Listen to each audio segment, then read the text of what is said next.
Wali Kota Makassar Muhammad Ramdan Pomanto mengajak seluruh wali kota se-Indonesia untuk mewujudkan Undang-Undang Kota di kegiatan Musyawarah Komisariat Asosiasi Pemerintah Kota Seluruh Indonesia atau APEKSI di Hotel Claro Makassar pada Kamis pagi. Dani Pomanto atau biasa disapa Muhammad Ramdan Pomanto dalam sambutannya mengatakan wali kota punya kepentingan pada Undang-Undang Kota. Posisi kota sangat strategis. Kalau Undang-Undang Kota disahkan, maka kemampuan fiskal itu sangat terlihat. Dani menambahkan kalau undang-undang ini diatur, maka kekuatan Indonesia menjadi kuat dan ekonomi serta resiliensinya menjadi kuat. Apalagi dalam posisi Kanwil 6 lebih strategis dan saatnya potensi Indonesia Timur seperti Sulawesi dan Papua mengambil bagian penting.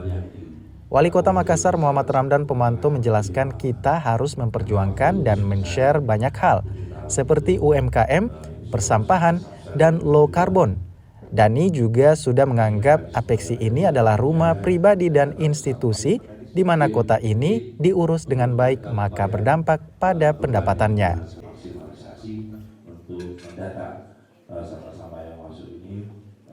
Saya punya kepentingan untuk undang-undang kota. Kota sangat strategis.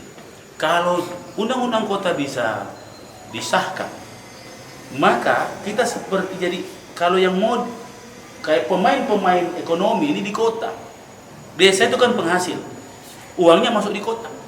Semua itu di kota. Jadi fiskal kekuatan kemampuan daerah di fiskal itu kelihatan di kota. Desa itu adalah penghasil.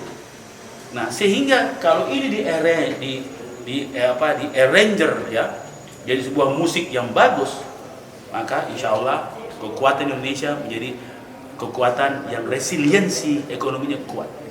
Pak Wali, terkait politik pilwakot dulu Pak. Pak, sejumlah tokoh daerah ini sudah mau mencalonkan diri sebagai pilwakot. Pesta demokrasi. Setiap orang berhak dipilih dan memilih. Namanya pesta, rame-rame di sini pesta ini. Persoalan pilihan itu hak masyarakat. Makin banyak tokoh yang maju, makin masyarakat punya banyak pilihan. Welcome to politik of Makassar. Daerah dengan Makassar kan Pak Wali berbeda. Apa pesan untuk mereka? Saya kira